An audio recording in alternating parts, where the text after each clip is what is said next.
Hey there, everybody. Sorry, that's not what I'm trying to do. All right, welcome everyone. Thank you for joining us for this professional learning opportunity, Build a Community of Belonging. I am Bailey Cornelius, the Digital Project Coordinator at NCEA, and I will be facilitating this webinar today. A few housekeeping notes as people are joining. We are recording the session today. If you have questions during the presentation, feel free to use the Q&A box. We will monitor any questions and try to answer them all in the allotted time. At the end of the session, I will share a link to the online survey in the chat and instructions on how to receive a certificate of completion for the webinar. Today's presenter is Julie Emery Johnson. Julie has been an educator both in public and private school settings for over 20 years. She has been a teacher, interventionist, instructional coach, curriculum and staff development director, Catholic school superintendent, and consultant. In addition, she has been a strong advocate for education access. She believes all children deserve well-prepared and joy-filled teachers who will invest in finding every student's gifts and talents. The ethics of care and the study of belonging are current research interests. Julie is a senior partnership consultant for Friendzy, growing businesses and developing partnerships in schools across the country. Julie lives in Birmingham, Alabama with her husband, 2 sons, and their beloved pets, and they love to travel. Before I turn it over to Julie, let us begin in prayer. In the name of the Father, the Son, and the Holy Spirit. Father, thank you for all those men and women who have given their talents to educating our young people. Through the challenges they encounter each day, lead them to an ever deeper appreciation of the sacred duty to which you have called them. May they be people of integrity so that they can be witnesses as well as teachers. We pray that the schools they lead will become places where our young people can experience your love and love. Thank you for our Catholic schools. Help us to pray without ceasing, to work without wavering, and to give without grudging in order to ensure the future of Catholic education for all our children. We make this prayer through your Son, Jesus Christ, our teacher and Lord. Amen. And now I will hand it over to Julie. Hey, everyone. Thank you for joining us today. And if you're going to be joining via the recording, welcome to you as well. I've tried to kind of navigate this so that we are, so it's beneficial for both case scenarios. I know it's hard at this time of year or any time of year to find time out of the classroom or out of the school building to just tune into these things. So thank you for joining us. We're happy to have you. As mentioned, our topic today is to build a community of belonging, and we're going to be doing that with Friendzy. So I'll give you a little background about Friendzy if you're not familiar as we get to that point, but I just want to start first with just orienting us around the goal for this session. Our aim is really to, I'm going to build a case for unified language rooted in Scripture and integrated in that Tier 1 instruction, that classroom teacher instruction, also integrated into leadership decisions and the greater school community to promote a positive social and emotional, to create positive social and emotional development, which in my opinion is what belonging is. It's that place where people feel happy to be there and missed when they're not there. And so without further ado, we'll kind of dig in. I love starting with something fun, especially this time of day and this time of the week. So I'm going to mute myself and get us started on a video. We're going to hope that all tech cooperates today. Here we go.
Okay, so I know we don't have tons of people, so I want us to join in the chat if we can, but we're also just going to have some conversation about what we think the main problem was in this little mini movie. Why was there tension? And what could have been done better? If you are comfortable, drop it in the chat, your answer to any or all of those questions. That would be great, and I'll keep a peek at the chat. But I'm going to do this Rachel Ray style, and I'm going to move us on to what tends to be broadly considered the main problem as I have watched this and talked it over with other groups, which is communication. Sometimes we show up our best and finest, and sometimes we show up like the grumpy old lady in the video. Other times we might show up completely in our own worlds, like the young man with the headphones on. And this can happen between us and our students. It can happen between us and our colleagues. It can happen between school leaders and teachers and vice versa, parents all around. I think it's a human condition, not necessarily the condition of this specific scenario. And when we miss each other, when we pass each other, when we speak over around each other, then tension arises. And in this situation, miscommunications, misunderstandings happen. What could have been done better? We're going to talk about that today. And I'm going to try to work my tech. Let's see if I can get it to go. My big joke is what we have here is a failure to communicate. For those of you who are old movie buffs, maybe you'll get that nod. But definitely the two people in this story would probably describe themselves as having different intentions of what the outcome was.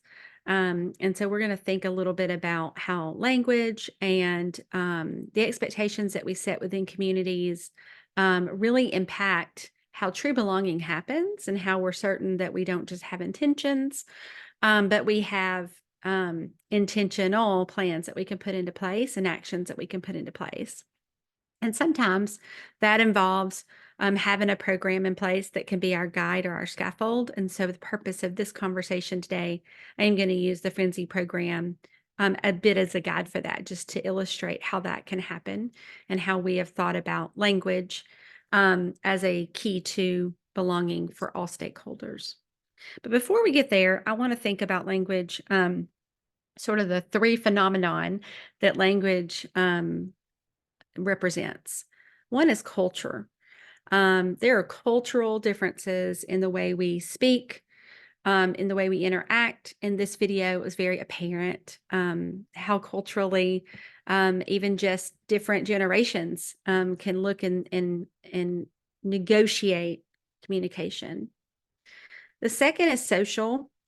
Again, that kind of also goes back to that generational thing, but even just the way that we um, interact in certain circumstances or with certain groups of people, that's different. Code switching, essentially. And then the last piece is psychological. You know, it's we all process things differently. Some of us are, more auditory. Some of us definitely are deep thinkers and need to, kind of process through things. We also bring our own schema, our own background to situations, and that shades and impacts how we receive information. Maybe the slights that we recognize that were unintended, or maybe the bias or nuances that come with language. So we're going to think about that kind of holistically as we look at the setting as teacher to student, leader to teacher, teacher to leader, and even student to student. Okay. I have a little bit of a delay as I'm switching from slide to slide, so bear with me. I apologize for that. Okay. One of the things that Friendzy is and does, I'll set the stage there. Friendzy is a social and emotional character development program. And we're not a catechetical program. We're not a sacramental prep program, nor do we mean to take the place of any of that. We're there as a complement. We're there to help kids and teachers navigate faith and culture, and that those developmental stages, which include big emotions, and big emotions still learning time. So as we think about those big emotions, and as we think about how they impact learning, and the learning environment, which is school, let's look a little bit at some data. So as we think about what big emotions, the implications of big emotions within classrooms and really within the whole school setting, this is just one data set that's going to look at instances that still learning time. Things like tantrums, oppositional defiance, even emotional disconnectedness or unresponsiveness. And that doesn't have to be necessarily extreme. It could just be, seeing that change over time of how kids connect with one another, how they check on each other, how they really feel included and part of the community. Bullying certainly has a big impact on that. Verbal threats, abuse, unkind talk, unkind language. I always get a little chuckle when I see eloping. It doesn't mean hurry into the altar. It means running away from the classroom. Really just extreme behaviors, which we could dismiss, but we know exist within school settings and classrooms, are just the reality. We want to look at the challenges that we face. So that could be a challenge that your school setting has faced. Physical violence towards other students, just being aggressive in that way physically, verbally being aggressive, threats towards teachers, from students. And then, of course, that physical violence towards teachers. So just thinking about those pieces, we're losing on average, this is a broad swath. So this is a national study looking at all types of school settings, so not just Catholic schools, but the average here is 144 minutes a week. Give you a little bit of background about this data set. It was collected in 2019, so pre-pandemic. And what we are seeing as the data comes together in these post-pandemic years, And as we're, trying to pull together more complete data sets, that is at least holding steady, if not exacerbated in certain settings. So when we think about those challenges, we want to stop and think about what causes big emotions, and what would sort of our ideal state be. I'm going to pose sort of scenarios, but before we do, let's root it in Viktor Frankl's quote from Man's Search for Meaning. Between stimulus and response, there's a space. In that space is our power to choose our response. In our response lies our growth and our freedom. So let's think about this a little bit more in depth. Let's think about the stimuli that happens all the time. And then let's go to the very end and think about that piece that says react. In an ideal state, we want to create the pause, which is underlined there, that's going to change that last piece from react to response or respond. We want students to form habits that are informed by their faith, and practiced within our Catholic school communities, so that they have control and they're able to manage their reactions, and therefore making it more of a response versus a reaction that just, impulsively happens. And all this really looks at emotional regulation. So when we're looking at emotional regulation, it refers to the process by which individuals influence which emotions they have, when they have them, how they experience and express their feelings. Emotional regulation can be automatic or controlled, conscious or unconscious, and may have effects at one or more points in the emotional producing process. So again, the stimuli happens, and we want to think about what happens in between the stimuli and that either reaction or response. Part of that is going to be creating a pause to put into practice some of the skills that I'm going to talk about next. When we think about the 5 core competencies, we think about self-awareness, which is being able to identify your emotions, being able to name your emotions. And then we move right into self-management. And it's the idea of naming it to taming it. If you can name your emotions, you can manage them before they manage you. You can think critically about how you're feeling, name it, and that helps you think about why you're feeling that way. In one of our units, we introduce a strategy called HALT, and we ask kids when they're feeling like they're showing up in a way that doesn't feel like their best and finest, to ask to halt, to ask themselves, are they hungry, angry, lonely, or tired? And if they can stop and take that pause and analyze just at that point when they are like, wait, this does not feel good. It feels like I'm lashing out, or like I'm getting angry, or I'm getting annoyed or frustrated, and they can ask those questions. That's just one example of some of the tools that we try to introduce to students as we're working on building and flexing that muscle of self-management. From there, we go to responsible decision making.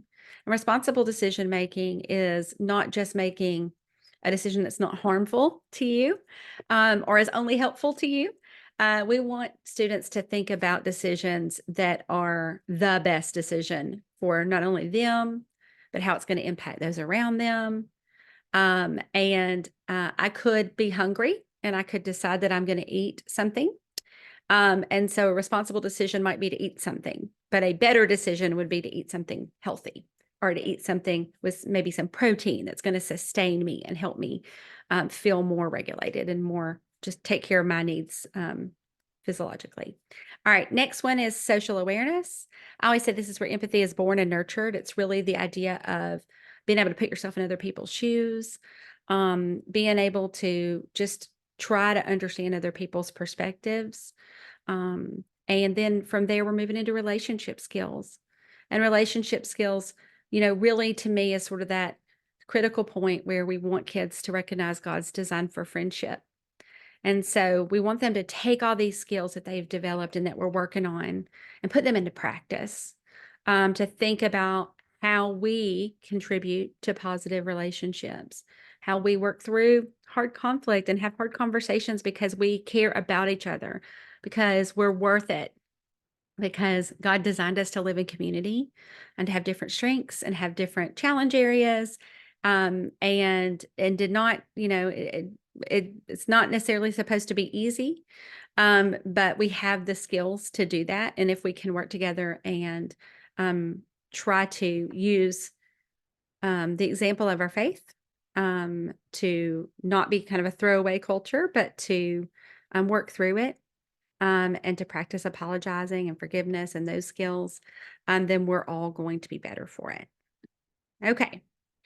So when we think about self-management, I often think about this, and this is a beautiful verse that I think just kind of frames the idea of self-management. And it's that idea to be quick to hear, quick to listen, slow to speak, and slow to anger.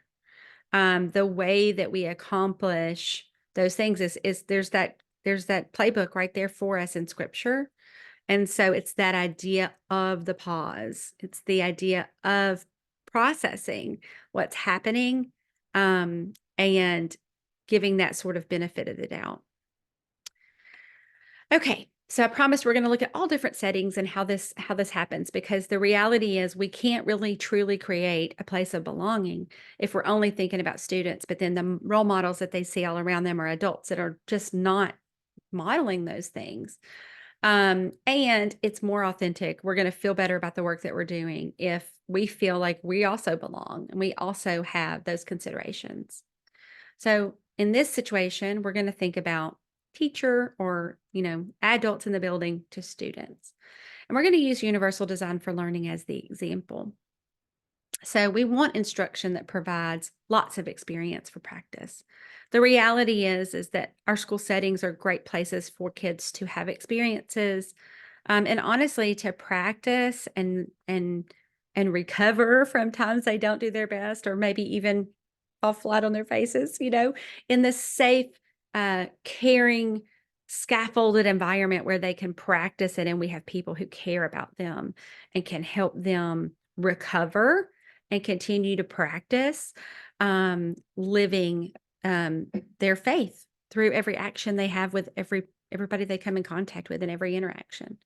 So we want them to have varied experiences. We want to provide different types of instruction. So, because again, everybody doesn't process information, doesn't learn the same way. And even if you had a class full of kids who are all great with a lecture, they're going to encounter people that process information differently. So having those varied types of instruction, varied types of experiences really matters. We want to help kids to be flexible when we're creating our instruction. If we see a teachable moment, we want to be flexible in that instruction so that we can, sort of authentically and in context zoom into that. And we also want to have room for representation, expression, and engagement. We want students to engage with what we're working on and what we're learning. And that includes the culture, creating that culture of social and emotional learning that really leads to, or social and emotional maturity, which leads to access. We want schools where when people come to our school, they feel welcomed and they feel able to access conversations and discussions and games and celebrations and all of the pieces and parts. And that is representative in our instructional practices as well.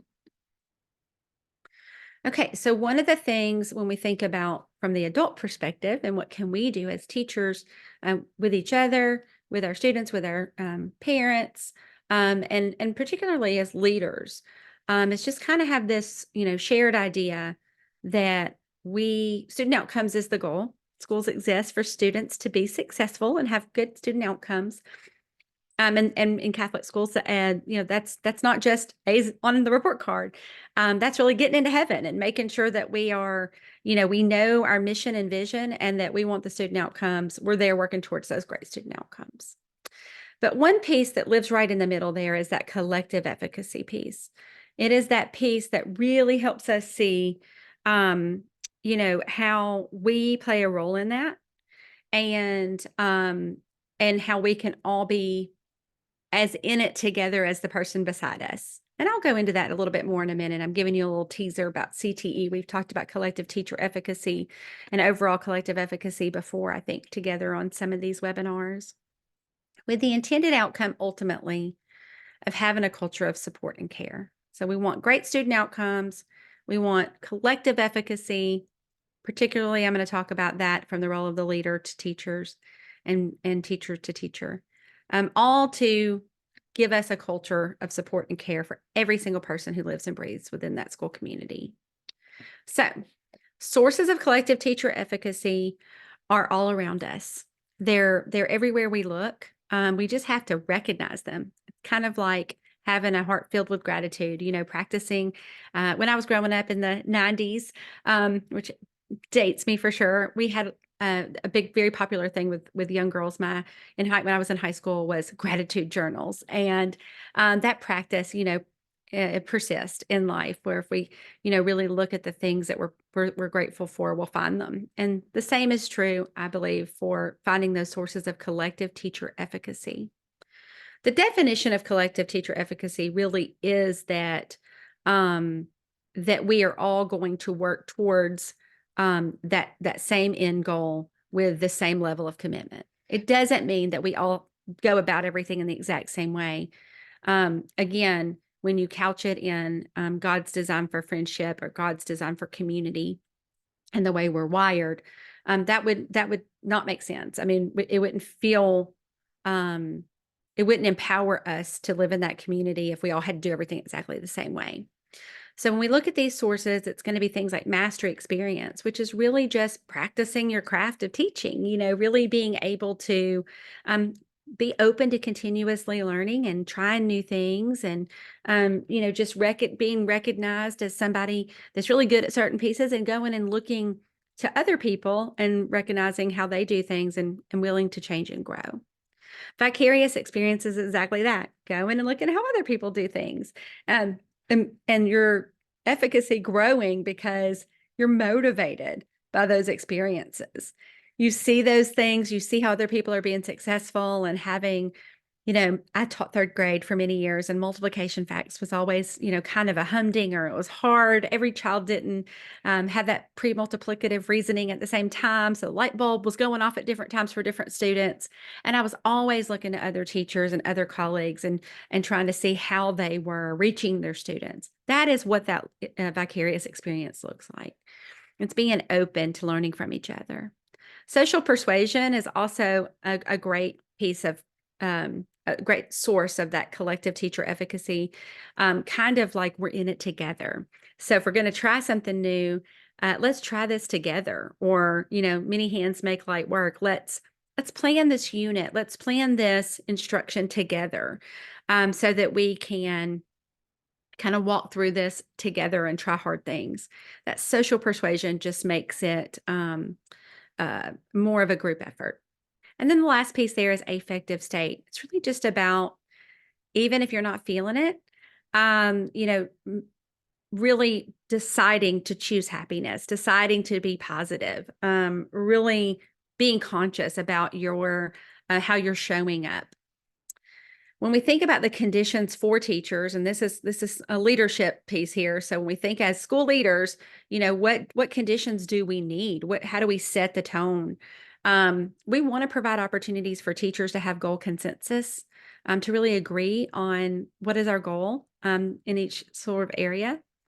How are we offering times for them to reflect on their practice? Are we allowing times for teachers to, talk amongst each other? Are we allowing times for teachers to have a planning period or have some time to reflect on their practice, whether it be in even coaching conversations where you've absorbed a classroom? Are y'all having those reflective conversations? The next piece is cohesive teacher knowledge, which just really means that everybody knows their marching orders. Everybody understands what they need to accomplish. Again, doesn't necessarily mean we all know exactly the same thing or do it the exact same way, but that we're very clear on what we're going for and trying to accomplish, and that we're committed to that process. Empowered teachers is a great one. As leaders, just asking ourselves, are we offering opportunities for teachers' voices? Are we giving teachers opportunities to tell us give us feedback. Like, that's a great idea, but in reality, in my classroom, we're really pressed for time at this part of the day. So I think I would want to do it at a different time, or, just giving input, allowing teachers to have meaningful input, and sincerely asking and seeking that. And the last piece is supportive leadership, which is reflective of your own practice as a school leader. Are you protecting time? Are you inspecting what you expect? Are you maybe just saying we're going to really focus on character development, but it becomes sort of passive? It becomes just like an announcement every day. Or are you really creating a culture where everybody can lean in? Okay, so we've thought about it from the perspective of how we want to design instruction for students. We've thought about it as teachers and as leaders. Now I'm going to give you an example of how at Friendzy we have sought to provide a scaffold, to provide a framework by which schools can pick this up, implement it, and really truly make it their own, and let it permeate their existing culture and climate, and let all the stakeholders bring their gifts and talents and watch it sort of flourish.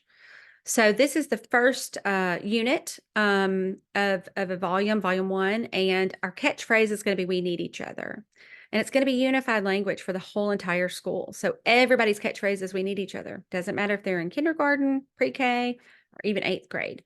We all have that same catchphrase. We also all have the same instructional goal, which is to create a culture of building up versus tearing down all month long. And then we also have those same 2 key verses that are really going to guide us through each of our lessons and lesson types. The Lord God said it's not good for man to be alone from Genesis, and therefore encourage one another and build each other up from 1 Thessalonians. What we've aimed to do here is to create a unified language that really, when delivered at a tier 1 at the classroom teacher level, with everybody in the building embracing it, is going to prime the community, the culture, the climate for true belonging. And when we are thinking about it from each of those perspectives, teacher, leader, student, parent, community leader, how are we, our community member, how are we pushing this out? And so I'm using our framework here as a guide for how we have attempted to do that, and I think done a really great job. So this would be the first semester. The second unit would be Love at All Times. The third would be You First, to consider the needs of others in addition to your own. Teamwork makes the dream work, to love God and to love others, to use your gifts to serve those around you. One of the ones I love about Love at All Times is to show love all the time through words and actions, even when it's hard. You can really think about that even from an adult to an adult. Second semester, the back half of the year, we're looking at Watch My Words, Friends Forgive, I Am Valuable, and Friendship as a Gift. The idea here is we have unified language, unified entry points into these really important conversations, which help scaffold and build and increase stamina for kids to sort of go back to the idea of the pause, to go back to the idea of remembering what we know through our faith formation, through our interactions with our peers, how we want to show up, and how we want to truly respond. What does this framework offer? It offers teachers room for their professional expertise. They know their students. It's going to allow teachers to take a framework. In our framework, you have 7 lesson types, and they're all different. As I mentioned before, when we talked about universal design for learning, different learners learn different ways, different teachers feel really effective at teaching in different ways. And so we offer 7 lesson types. We ask teachers to choose 4 lessons to teach each month, and we also leave room for customization for them to make it their own. Students have space to share and actively participate, so that practice is really meaningful. It's not sit and get. It's they're participating actively, and trying it on for size, so that when they're in a situation with big emotions, they have practiced and thought about this, and they have that anchor of their faith and of this sort of pause that we've developed intentionally for them to be able to access all the knowledge that they have. Parents are a valued part of this conversation. So in our program, We don't just inform parents, but we involve parents. We really encourage parents to use the same language we're using, to know how to continue the conversation so their students make the connection to it's to what they're talking about with their peers and with their teachers at school. We do this in multiple ways, but one really key way is these parent conversation cards. We send home a parent letter before every unit explaining what's going to be taught and what sort of the aim is. But then we also provide conversation cards so that they have some idea of some good questions or ways to engage with their children and continue these conversations and even come up with some ways to, practice those things at home. And then lastly, leaders are an essential part of this conversation by creating the space, by modeling it, and by pointing it out and just celebrating when we see these instructional goals being met, when we see students really taking that pause. Leaders are an essential part of celebrating that and protecting that as really an important piece. Choice, kind of spilled the beans on the choice piece. I forgot that I just am so used to talking about those things together. But again, many lesson types, teachers are able to make sense of their students, pick the lessons that make sense for their students and seek their students' input even into what lesson types make sense for them as they start to learn the program. Students offer input to participate and make it their own. So again, room for customization. Unified language, that's sort of the ultimate goal. Teachers and leaders have these clear instructional goals, and they have a clear language to guide their work. It also reduces the opportunity for miscommunication, misunderstanding, kind of what we saw in the video. We've created a structure by which we can all really find safety and inclusion with this shared language to be able to talk things out. Students have access to the content on their own level. It's not meant to be academically challenging. They can also talk about it with one another through common language. Often we have families that have children in multiple grade levels. And so even just to be able to have sibling conversations and have that shared experience is lovely. It's a beautiful thing to watch. Parents have access to the language with continuing the conversations at home. So I just want to put it all together for you, not to belabor any of these points, but when you think about building collective teacher efficacy, I hope what you saw through the example of the Friendzy program that I just shared is that it's just super intentional. And that stability and that shared understanding and that really clear goal, it builds collective teacher efficacy for teachers. And that is something that as professionals we really seek. It can be a great incentive when people come to interview at your school or when you're looking for to fill a position at your school.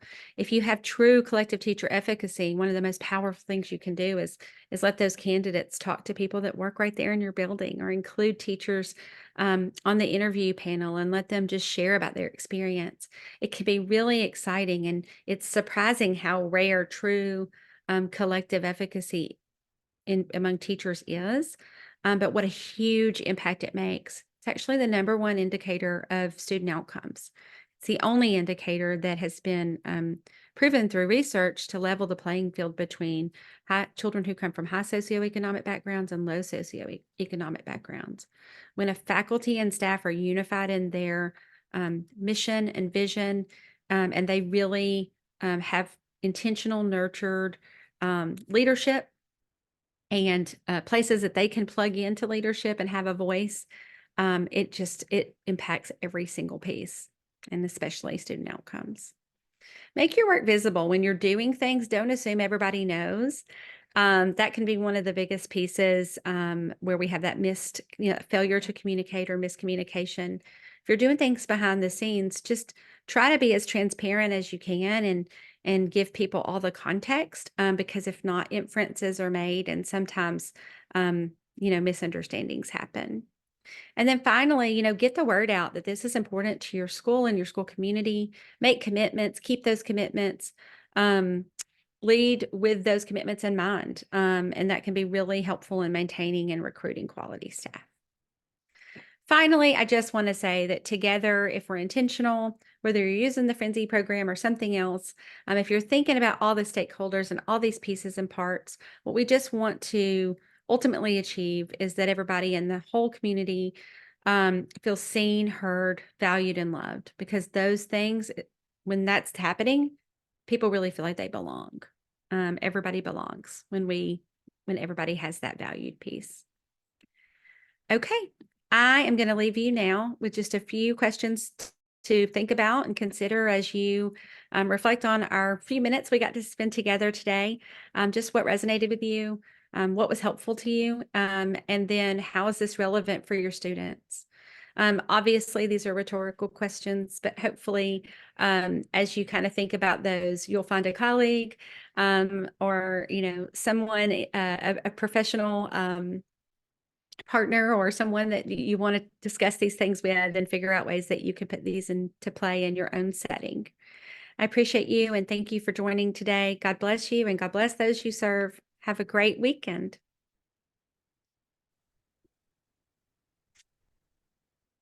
Thank you, Julie, and thank you for everyone who joined us.